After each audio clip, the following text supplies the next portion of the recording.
నేటితో మున్సిపల్ పాలకవర్గం పదవీ కాలం అయితే ముగిసింది. ముఖ్యంగా చూసుకుంటే ఈ 5 సంవత్సరాల పాటు ఎటువంటి అభివృద్ధి కార్యక్రమాలు జరిగాయి, ఏ విధంగా ముందుకెళ్లారు, ముఖ్యంగా విజయనగరం జిల్లా లాంటి మెయిన్ చూసుకుంటే ఇటువంటి పట్టణంలో ఎటువంటి అభివృద్ధి కార్యకలాపాలు చేశారనే అంశాలపై మనతో పాటు మాట్లాడడానికి డిప్యూటీ మేయర్ కోలగట్ల శ్రావణి గారు మనతో పాటు ఉన్నారు. మేడం గారు చెప్పండి, ఇటువంటి అభివృద్ధి కార్యకలాపాలు జరిగాయి, ముఖ్యంగా ఈ 5 సంవత్సరాల పాటు ఏ అభివృద్ధి కార్యక్రమాల్లో ముందడుగు వేశారు, ఏ విధంగా పోయింది? ఈ 5 ఏళ్ల కాలంలోని గతంలో ఏ ఒక్క కౌన్సిల్ కూడా 5 ఏళ్ల కాలంలో చేయనన్ని పనులు మేము ఈ 5 ఏళ్ల కాలంలో పూర్తి చేసుకున్నామని చెప్పడానికి గర్వపడుతున్నాం. మున్సిపాలిటీ నుంచి కార్పొరేషన్ స్థాయికి మా కౌన్సిల్ ద్వారా, అంటే గతంలోని మున్సిపాలిటీ కింద ఉండేది విజయనగరం, మరి మా కౌన్సిల్ నుంచి అది కార్పొరేషన్ కింద మారడం జరిగింది. మరి కార్పొరేషన్ స్థాయిలో ఒక పట్టణం ఎంత బాగా ఉండొచ్చు అని మనం ఈ విజయనగరాన్ని తీర్చిదిద్దాము.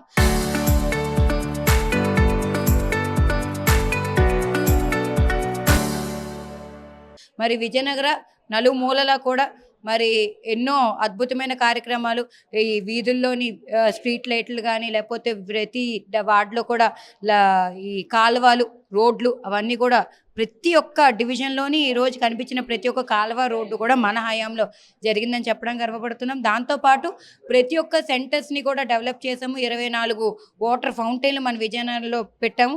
అదేవిధంగా పార్కులు, ఆచంట పార్క్ కానీ, పెద్ద చెరువు పార్క్ కానీ, నీలాటి చెరువు, చెరువుల్లోకి వస్తే నీలాటి చెరువు, అదేవిధంగా తొరకల చెరువు, అదేవిధంగా పెద్ద చెరువు, ఇలా వివిధ చెరువులు ఎన్నో మనం తీర్చిదిద్దాం. ఐకోనేరు చెరువు, అయ్యన కోనేరు చెరువు ఇలాగా.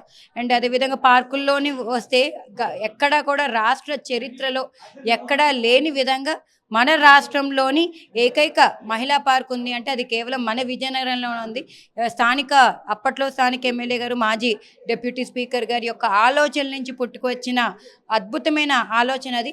మహిళలకి మాత్రమే వివిధ పార్కులు ఉంటాయి, కానీ మహిళలకి ప్రత్యేకంగా ఒక పార్కుని కేటాయిస్తే వాళ్ళు హ్యాపీగా వాళ్ళ టైంని ఏ ఇబ్బందులు లేకుండా వాళ్ళ టైంని స్పెండ్ చేయగలను. ఒక పార్కు మాత్రమే కాదు, మహిళలకి మాత్రమే ప్రత్యేకంగా మున్సిపల్ ఆధ్వర్యంలో ఉండే ఒక స్విమ్మింగ్ పూల్ని కూడా మహిళా పార్క్లోనే ఏర్పాటు చేయడము, అదంతా కూడా మా హయాంలో జరిగిందని చెప్పడానికి చాలా గర్వపడుతున్నాము. అదేవిధంగా 7 UPHCలు తీసుకొచ్చాము. ప్రభుత్వ వైద్య కళాశాలని కూడా మన హయాంలోని తీసుకురావడమే కాకుండా పూర్తి కూడా చేసి నేడాది చాలా చక్కగా 2 ఏళ్ల నుంచి కూడా అది ఎడ్యుకేషన్ కూడా ఆ కాలేజీలో అవుతుంది. ఇలా చెప్పుకుంటూ పోతే ఎన్నో 11 వాటర్ ట్యాంకులు మన హయాంలోని స్థాపించి కట్టి నేడు ప్రతి ఒక్క ఇంటికి కూడా వాటర్ అందే విధంగా పైప్ లైన్స్ కూడా మనం వేయడం జరిగింది.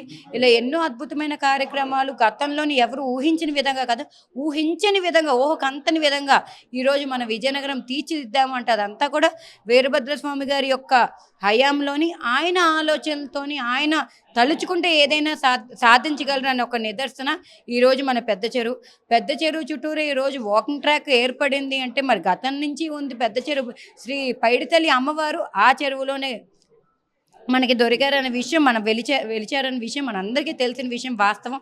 కానీ ఆ పెద్ద చెరువు ఆ అమ్మవారి యొక్క దీవెలతోని అది మార్పు చెందింది అని చెప్పడానికి గర్వపడుతున్నాం. అది మా హయాంలో మార్పు చెందింది. పెద్ద చెరువు అంతా కూడా నీట్గా చేసి దాని చుట్టూరా కూడా వాకింగ్ ట్రాక్ మన హయాంలో చేసామని చెప్పడం గర్వపడుతున్నాం. అదేవిధంగా మూళ్ళంతర్ల జంక్షన్ కూడా మన హయాంలో మార్పు చెందాం. అదేవిధంగా రాజుల కాలం నుంచి ఉంది కంఠస్తంభం, దాని మార్పు పునర్వైభవం తెచ్చింది మన హయాంలో జరిగింది. ఇలా చెప్పుకుంటూ పోతే ఎన్నో ఎన్నో ఎన్నో ఎన్నో కార్యక్రమాలు చేపట్టాం. రోడ్డు ఎక్స్టెన్షన్లు మన హయాంలోనే జరిగాయి. ఇలాగ ఆచంట గార్డెన్స్ మనందరికీ కూడా అక్కడ ఒకటి ఉంది అని తెలియని పరిస్థితి నుంచి ఈరోజు ఆచంట గార్డెన్స్ అనగానే పెద్దలు, పిల్లలు, కాలేజ్ పిల్లలు అందరూ కూడా అక్కడికి వెళ్ళి చదువుకుని వాళ్ళ ఆహ్లాదంగా ఓపెన్ జిమ్ములు కూడా అక్కడ ఏర్పాటు చేయడము, ఆహ్లాదంగా వాళ్ళ సమయాన్ని కేటాయించడము. ప్రతి వీధిలో కూడా ఈరోజు లైట్ పడిందన్న, రోడ్డు ఉందన్న, కాలువ ఉందన్న, మౌలిక సదుపాయాలు ఏ ఇబ్బందులు లేకుండా పార్కులు ఉన్నాయన్న, అవన్నీ కూడా మన హయాంలో చేసామని చెప్పడానికి చాలా గర్వపడుతున్నాము. మేము కాలర్ ఎత్తుకొని చెప్పుకోదగ్గ ఏకైక విషయం, ఎన్నో కౌన్సిల్స్ వస్తాయి పోతాయి, అవినీతి రహిత పరిపాలన, అవినీతి రహిత పాలన మా హయాంలో మేము ప్రజలందరికీ కూడా అందించామని చెప్పడానికి గర్వపడుతున్నాం. సుమారు 250 84 కోట్ల రూపాయలు వెచ్చించి 2000 పనులు పూర్తి చేశాం ఈ 5 ఏళ్ళలో అని చెప్తున్నాము. అదేవిధంగా నాడు నేడు ద్వారా స్కూల్స్ అన్నీ కూడా మార్పులు చెందాయి. అదేవిధంగా వివిధ ఫండ్స్ నుంచి వచ్చిన డబ్బుల్ని కూడా మన విజయనగరంకి మేము వెచ్చించాము. ఈ అవకాశం ఇచ్చిన ప్రజలందరికీ కూడా ప్రత్యేకంగా ధన్యవాదాలు తెలియజేస్తున్నాం. ఎన్నో ఆశలతో కోరికలతో కార్పొరేటర్లు ఈ కుర్చీని ఎక్కడం జరిగింది. ఈ కౌన్సిల్లోని ప్రతిరోజు కూడా ప్రతి నిమిషం కూడా కౌన్సిల్ మీటింగ్లోని ప్రతి సెకండు కూడా డివిజన్ అభివృద్ధి వాళ్ళ డివిజన్ అభివృద్ధి గురించి ఎన్నో వాయిస్లు ఇక్కడ రేస్ చేశారు, ఎన్నో ఫైట్లు అయ్యాయి, కానీ ఎంత డిస్కషన్స్ అయినా ఎన్ని డిబేట్లోకి వచ్చినా సరే ప్రతి ఒక్కల ఆలోచనలు ఒకటే, వాళ్ళ డివిజన్ అభివృద్ధి చెందాలి, వాళ్ళ హయాంలో డివిజన్లో కోరిన ప్రతి ఒక్క పని కూడా జరగాలి అని. మరి వాళ్ళు కోరుకున్న విధంగానే స్వామి గారు ఆ సమయంలోనే అందుబాటులో ఉండడము, ఆయన ఆలోచనలు, ఆయనకు ఉండే ఎక్స్పీరియన్స్ని కూడా మేము వాడుకొని మరి 5 ఏళ్ల కాలంలోనే ఎవరు ఊహించిన విధంగా మేము అభివృద్ధి చెందించామని చెప్పడానికి చాలా గర్వపడుతున్నాము. ప్రజలందరికీ కూడా ప్రత్యేకంగా ధన్యవాదాలు తెలియజేస్తున్నాం. మమ్మల్ని నమ్మి మాకు అద్భుతమైన అవకాశాన్ని ఇచ్చిన ప్రతి ఒక్క విజయనగర ప్రజలందరికీ కూడా పేరు పేరున ధన్యవాదాలు తెలియజేస్తున్నాం. ముఖ్యంగా ఈ 5 సంవత్సరాల్లో ఎంత బడ్జెట్ మేర పెట్టారు, బడ్జెట్ మేర చూసి ఏ సంవత్సరాలు ఎంత కేటాయించారు, ఈరోజు మంచి అభివృద్ధి చేయనటువంటి ఒక ఫ్యాంటాస్టిక్ ఉన్నటువంటి అభివృద్ధి కార్యక్రమాలు ఏంటి? అయితే ప్రతి ఏడాదిలో కూడా బడ్జెట్ ఏ పనులకి ఎంతెంత కేటాయించాలో అవన్నీ కూడా కలిసికట్టుగా చూసి దాని గురించి ఆలోచన చేసి ఏ పనులకి ఎంత అవసరం, ఎన్క్యాప్ ఫండ్స్ వస్తాయి, అదేవిధంగా 15th ఫైనాన్స్ కమిషన్ ఫండ్స్ వస్తాయి, వుడా ఫండ్స్ ఉంటాయి, ఇలా ఎంపీ ఎమ్మెల్యే ఫండ్స్ అప్పట్లో వచ్చాయి. 2 ఏళ్ల కాలంలో ₹1 కూడా ఎంపీ ఎమ్మెల్యే ఫండ్స్ నుంచి అయితే మాత్రం వాస్తవాలు ₹1 కూడా మాకు రానప్పటికీ కూడా మా ఫండ్ జనరల్ ఫండ్ నుంచి వచ్చిన డబ్బులు కూడా నేడు ప్రభుత్వం వద్దనే ఉంచేసుకున్నారు.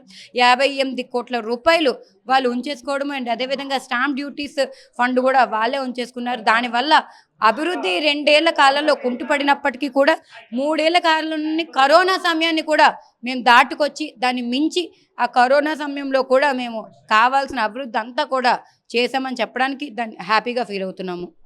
Thank you.